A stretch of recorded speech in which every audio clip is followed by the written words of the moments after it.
का नाम दे रहा हूं। हम कह रहे खूब स्वार्थी बनो, हमारी बात मान जाओ, चकाचक माल छानोगे, नाम जप करो यार, हमारी बात मान लो।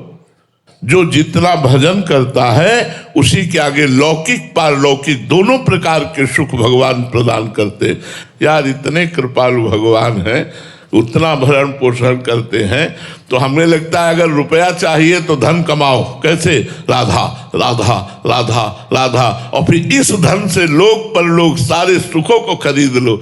अब भजन नहीं करोगे, पाप करोगे, चाहोगे सुख बेईमानी से, अधर्माचरण से, तो भले रुपया मिले तुम्हारे परिवार का नाश कर देगा, वो तुम्हारी बुद्धि भ्रष्ट कर देगा, वो तुम्हारे सुख शांति को नष्ट कर देगा। धर्म से चलो और भजन करो, फिर भगवान से कहो संपत्ति दो। तो ध्रुव को अटल पदवी दी भगवान ने, प्रहलाद जी को एक कल्प का राज्य दिया, विभीषण को एक कल्प का राज्य दिया। जो चाहो मेरे भगवान से प्राप्त कर लो, पर भैया भजन करना पड़ेगा।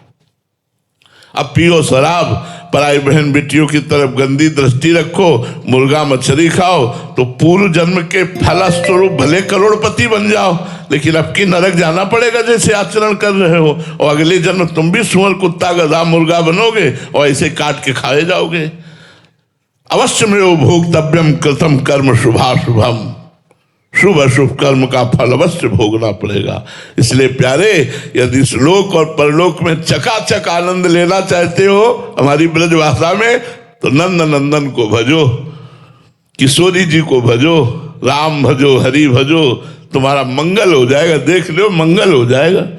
भजन करोगे तो तुम्हें सब कुछ प्राप्त हो जाएगा। भजन नहीं करोगे, पाप कर्म करोगे और फिर भगवान को कोसोगे, ऐसे नहीं होता। खूब नाम जप करो, जो चाहो प्राप्त कर लो। खुला खुला खुला हम आपको ऐलान कर रहे हैं, जो चाहो प्राप्त कर लो। भगवान का केवल भजन करो, ई पर लोग सकल सुख पावत मेरी सो भैया कृष्ण गुण संचु। जो भगवान श्री कृष्ण के गुणों का गायन करता है, कृष्ण कृष्ण नाम जप करता है, वो इस लोक और परलोक के सारे सुखों को प्राप्त हो जाता है। महाराज जी, कोई कह सकता है कि आप तो बाबा जी हैं, आप तो पूरा दिन भजन के लिए आपको समय, हमारे तो परिवार है, दायित्व हैं, जिम्मेदारियां हैं। अच्छा हमें ये बताओ, राधा राधा कहने के लिए आपको क्या परेशानी है? हम झाड़ू लगा रहे तो राधा राधा कह रहे, हम फावड़ा चला रहे तो राधा।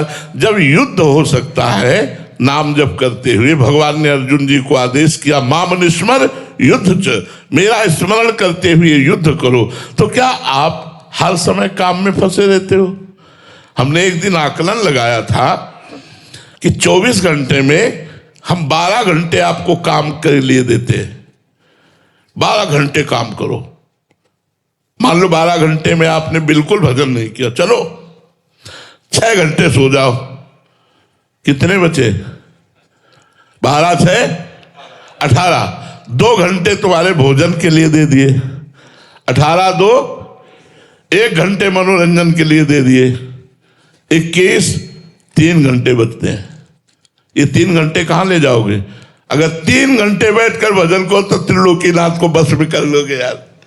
त्रिलोकीनाथ प्रसन्न हो जाएगा। हम लोग बेईमान हैं, भजन के लिए कहते हैं हमारे पास समय नहीं है और बैठे मोबाइल चलाते रहते हैं। ये सब बेईमानी हमारी है।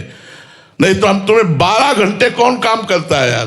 कोई बिरला होगा 12 घंटे काम करता हो, नहीं 8 घंटे काम करता है। हम 12 घंटे काम के लिए, 6 घंटे सोने के लिए, 2 घंटे भोजन के लिए, 1 घंटे मनोरंजन के लिए, शेष समय 3 घंटा बचा 24 घंटे में। 3 घंटे भजन करके दिखाओ। 3 घंटे भजन कर लोगे तो त्रिलोकीनाथ को प्रसन्न कर लोगे। लेकिन हम लोग भजन के नाम पर बेईमान हैं।